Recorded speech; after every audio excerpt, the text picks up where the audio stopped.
बृहस्पतिवार व्रत कथा प्राचीन समय की बात है। एक बड़ा प्रतापी तथा दानी राजा था।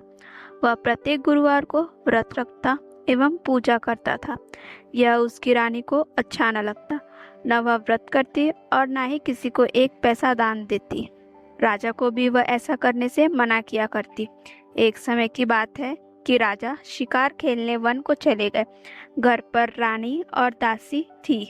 उस समय गुरु बृहस्पति साधु का रूप धारण कर राजा के दरवाजे पर भिक्षा मांगने आए। साधु ने रानी से भिक्षा मांगी तो वह कहने लगी, हे साधु महाराज, मैं इस दान और पुण्य से तंग आ गई हूँ। कोई ऐसा उपाय बताए जिससे यह सारा धन नष्ट हो जाए तथा मैं आराम से रह सकूं। साधु रूपी बृहस्पति देव ने कहा, हे देवी, तुम बड़ी विचित्र हो। संतान और धन से भी कोई दुखी होता है। अगर तुम्हारे पास धन अधिक है तो इसे शुभ कार्यों में लगाओ जिससे तुम्हारे दोनों लोग सुधरे। परंतु साधु की इन बातों ने रानी खुश नहीं हुई। उसने कहा, मुझे ऐसे धन की आवश्यकता नहीं जिसे मैं अन्य लोगों को दान दूं तथा जिसको संभालने में ही मेरा सारा समय नष्ट हो जाए। साधु ने कहा, यदि तुम्हारी ऐसी इच्छा है तो मैं जैसा कहता हूँ तुम वैसा ही करना। बृहस्पतिवार के दिन घर को गोबर से लिपना, अपने केशों को पीली मिट्टी से धोना, केशों को धोते समय स्नान करना, राजा से हजामत बनाने को कहना, भोजन में मांस मदिरा खाना, कपड़ा धोबी के यहाँ धुलने डालना। इस प्रकार 7 बृहस्पतिवार करने से तुम्हारा सब धन नष्ट हो जाएगा। इतना कहकर साधु बने बृहस्पति देव अंतर ध्यान हो गए। साधु के कहे अनुसार करते हुए रानी को केवल 3 बृहस्पतिवार ही बीते थे कि उसकी समस्त धन संपत्ति नष्ट हो गई। भोजन के लिए परिवार तरसने लगा। एक दिन राजा रानी से बोला, हे रानी, तुम यहीं रहो, मैं दूसरे देश को जाता हूँ क्योंकि यहाँ पर मुझे सभी जानते हैं, इसलिए मैं यहाँ कोई छोटा कार्य नहीं कर सकता। ऐसा कहकर राजा परदेश चला गया। वहाँ पर वह जंगल से लकड़ी काट कर लाता और शहर में बेचता। इस तरह वह अपना जीवन व्यतीत करने लगा। इधर राजा के बिना रानी और दासी दुखी रहने लगी।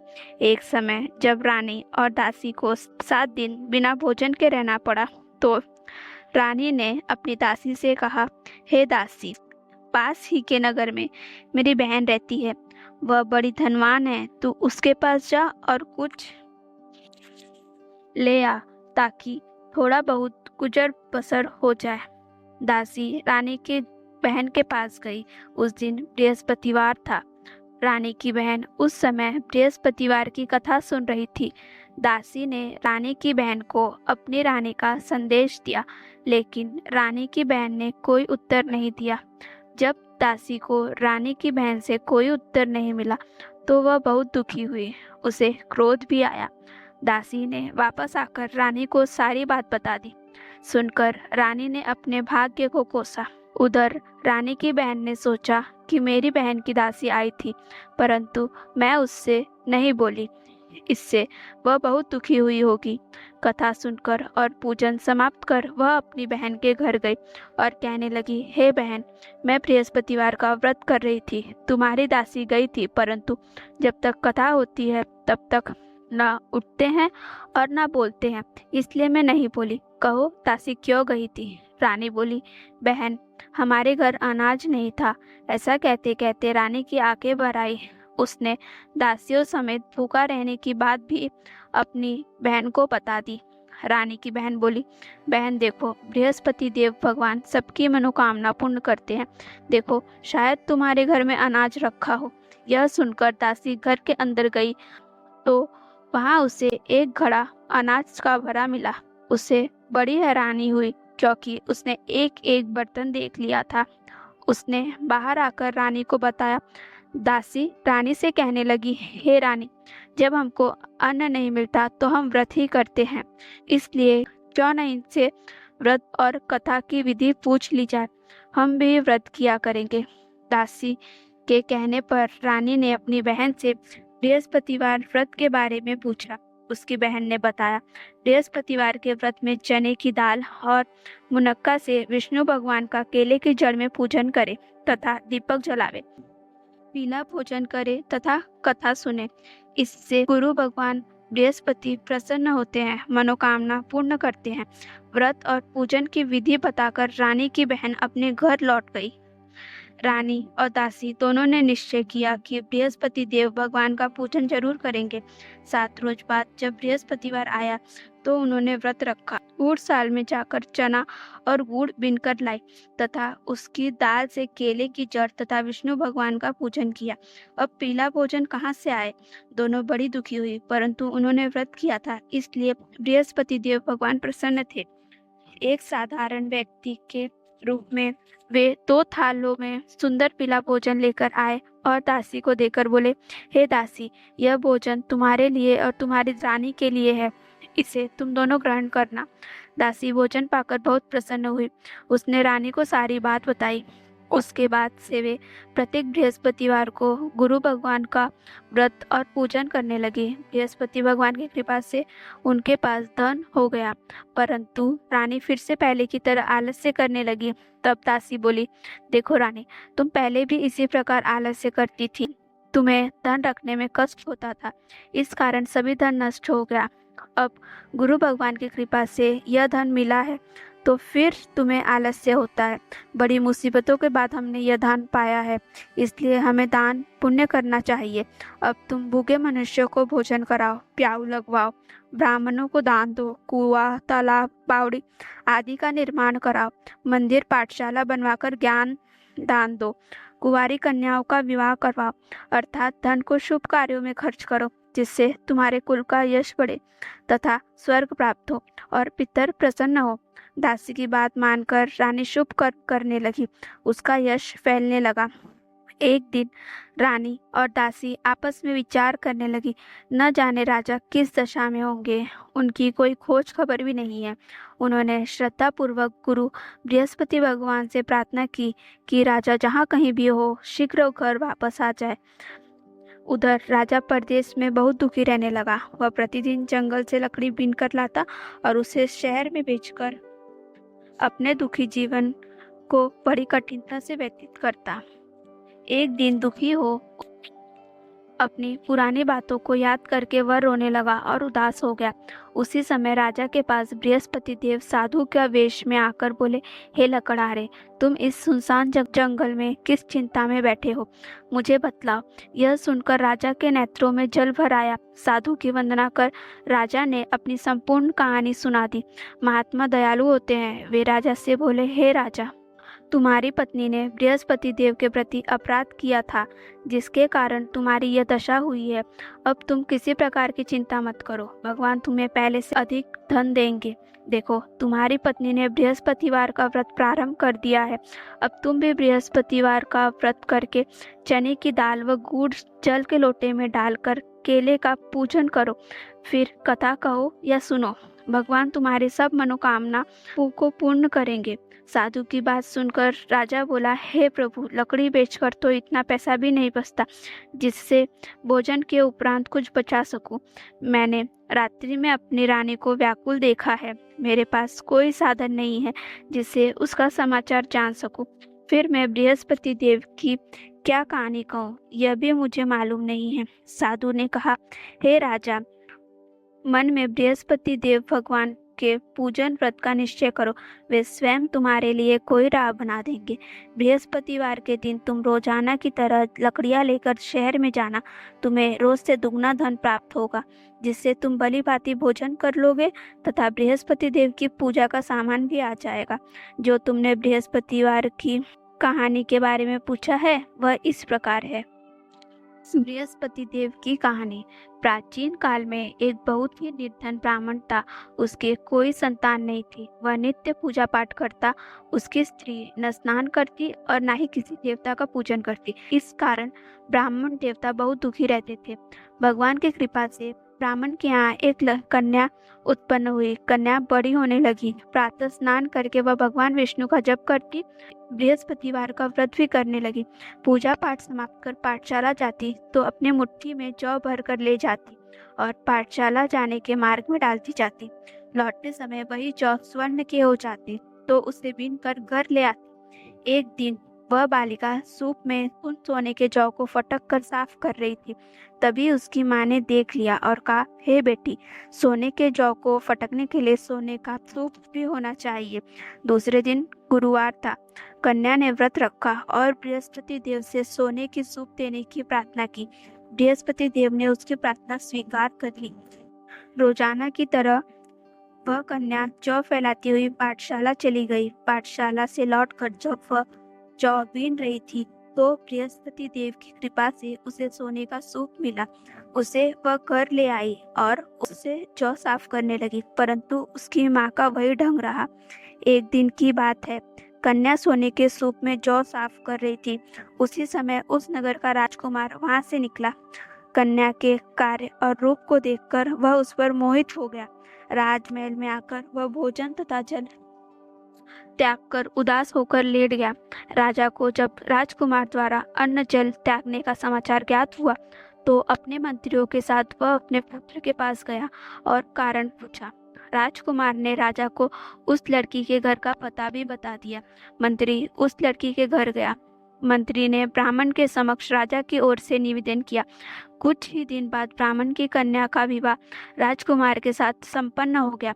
कन्या के घर से जाते ही ब्राह्मण के घर में पहले की भांति गरीबी का निवास हो गया। एक दिन की होकर ब्राह्मण अपनी पुत्री से मिलने गए। बेटी ने अपने पिता की अवस्था को देखा और अपनी माँ का समाचार पूछा। ब्राह्मण ने सभी हाल कह सुनाया। कन्या ने बहुत सा धन देकर अपने पिता को विदा कर दिया, लेकिन कुछ दिन बाद फिर से वही हाल हो गया। ब्राह्मण फिर अपनी कन्या के यहाँ गया और सभी हाल कहा तो पुत्री बोली, हे पिताजी, आप माताजी को यहाँ लिवा आओ, मैं उन्हें वह विधि बता दूंगी जिससे गरीबी दूर हो जाए। ब्राह्मण देवता अपनी स्त्री को साथ लेकर अपनी पुत्री के पास राजमहल पहुंचे। पुत्री अपनी माँ को समझाने लगी, हे माँ, तुम प्रातः स्नान आदि करके विष्णु भगवान का पूजन करो तो सब दरिद्रता दूर हो जाएगी। परंतु उसकी माँ ने उसकी एक भी बात नहीं मानी। वह प्रातःकाल उठकर अपनी पुत्री का बचा जूठन खा लेती थी। एक दिन उसकी पुत्री को बहुत गुस्सा आया। उसने अपनी माँ को एक काल कोठरी में बंद कर दिया। प्रातः उन्हें स्नान आदि करा के पूजा पाठ करवाया तो उसकी माँ की बुद्धि ठीक हो गई। इसके बाद वह नियम से पूजा पाठ करने लगी और प्रत्येक बृहस्पतिवार का व्रत भी रखने लगी। इस व्रत के प्रभाव से मृत्यु के बाद वह स्वर्ग को गई। वह ब्राह्मण भी सुखपूर्वक इस लोक का सुख भोग कर स्वर्ग को प्राप्त हुआ। इस तरह कहानी कहकर साधु देवता वहां से लोप हो गए। धीरे धीरे समय व्यतीत होने पर फिर बृहस्पतिवार का दिन आया। राजा जंगल से लकड़ी काटकर शहर में बेचने गया। उसे उस दिन और दिनों से अधिक धन मिला। राजा ने चना, गुड़ आदि लाकर बृहस्पतिवार का व्रत किया। उस दिन से उसके सभी कलेश दूर हुए। परंतु जब अगले गुरुवार का दिन आया तो वह बृहस्पतिवार का व्रत करना भूल गया। इस कारण बृहस्पति भगवान नाराज हो गए। उस दिन उस नगर के राजा ने विशाल यज्ञ का आयोजन किया था तथा अपने समस्त राज्य में घोषणा करवा दी थी कि सभी मेरे यहाँ भोजन करने आवे, किसी के घर चूल्हा न जले। इस आज्ञा को जो न मानेगा उसको फांसी दे दी जाएगी। राजा की आज्ञा अनुसार राज्य के सभी वासी राजा के यहाँ भोज में सम्मिलित हुए, लेकिन लकड़हारा कुछ देर से पहुंचा, इसलिए राजा उसको अपने साथ महल ले गए। जब राजा लकड़हारे को भोजन करा रहे थे तो रानी की दृष्टि उस खूंटी पर पड़ी जिस पर उसका हार लटका हुआ था। उसे हार खूंटी पर लटका हुआ दिखाई नहीं दिया। रानी को निश्चय हो गया कि मेरा हार इस लकड़हारे ने चुरा लिया है। उसी समय सैनिक बुलवाकर उसको जेल में डलवा दिया।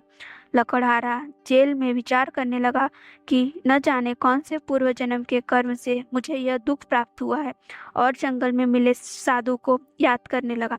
तत्काल बृहस्पति देव साधु के रूप में प्रकट हो गए और कहने लगे, अरे मूर्ख, तूने बृहस्पति देव की कथा नहीं की, इसी कारण तुझे यह दुख प्राप्त हुआ है। अब चिंता मत कर, बृहस्पतिवार के दिन जेल खाने के दरवाजे पर तुझे 4 पैसे पड़े मिलेंगे। उनसे तू बृहस्पति देव की पूजा करना तो तेरे सभी कष्ट दूर हो जाएंगे। अगले बृहस्पतिवार उसे जेल के द्वार पर 4 पैसे मिले।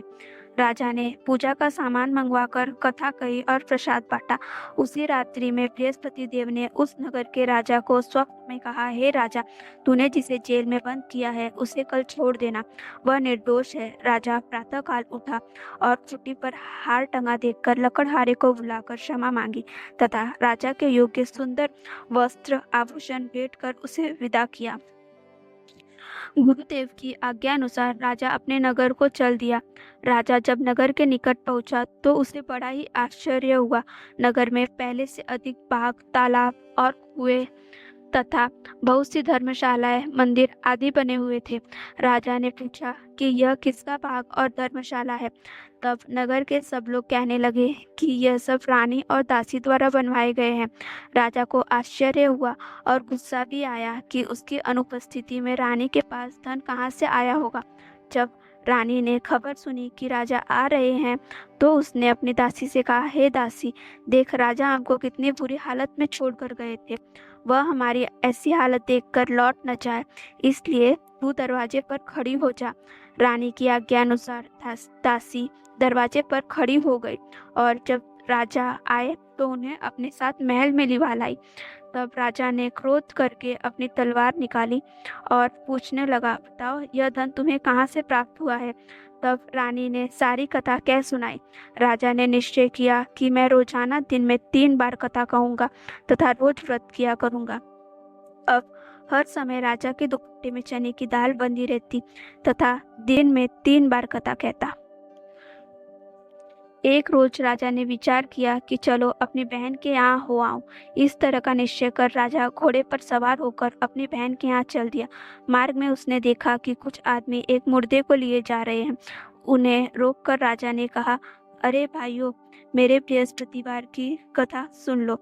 वे बोले, लो, हमारा तो आदमी मर गया है, इसको अपनी कथा की पड़ी है। परंतु कुछ बोले, अच्छा कहो, हम तुम्हारी कथा भी सुनेंगे। राजा ने दाल निकाली और कथा कहनी शुरू कर दी। जब तक कथा आधी हुई थी तो मुर्दा हिलने लगा और जब कथा समाप्त हुई तो राम राम करके वह मुर्दा खड़ा हो गया। राजा आगे बढ़ा, उसे चलते चलते शाम हो गई।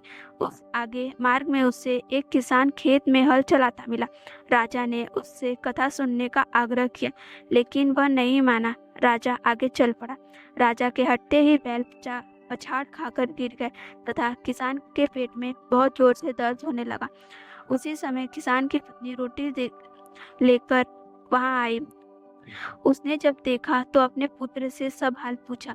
बेटे ने सभी हाल बता दिया। बुढ़िया दौड़ी दौड़ी उस घोड़सवार के पास पहुंची गई और उससे बोली, मैं तेरी कथा सुनूंगी, तू अपनी कथा मेरे खेत में ही चलकर कहना। राजा ने लौटकर बुढ़िया के खेत पर जाकर कथा कही, जिसके सुनते ही बैल खड़े हो गए और किसान के पेट का दर्द भी बंद हो गया। राजा अपनी बहन के यहाँ घर पहुंच गया। बहन ने अपने भाई की खूब मेहमानी की।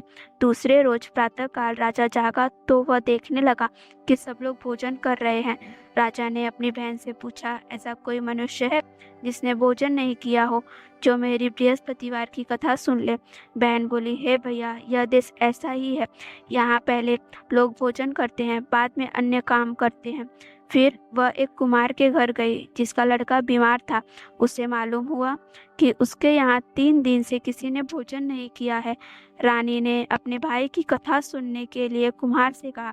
वह तैयार हो गया। राजा ने जाकर बृहस्पतिवार की कथा कही, जिसको सुनकर उसका लड़का ठीक हो गया। अब तो राजा की प्रशंसा होने लगी। एक दिन राजा ने अपनी बहन से कहा, हे बहन, मैं अब अपने घर को जाऊंगा, तुम भी तैयार हो जाओ। राजा की बहन ने अपनी सास से अपने भाई के साथ जाने की आज्ञा मांगी। सास बोली, तू चली जा, परंतु अपने लड़कों को मत ले जाना, क्योंकि तेरे भाई की कोई संतान नहीं है। बहन ने अपने भाई से कहा, हे भैया, मैं तो चलूंगी, परंतु कोई बालक नहीं जाएगा। अपनी बहन को भी छोड़कर दुखी मन से राजा अपने नगर को लौट आया। राजा ने अपनी रानी से सारी कथा बताई और बिना भोजन किए वह सैया पर लेट गया। रानी बोली, हे प्रभु, बृहस्पति देव ने हमें सब कुछ दिया है, वे हमें संतान भी अवश्य देंगे।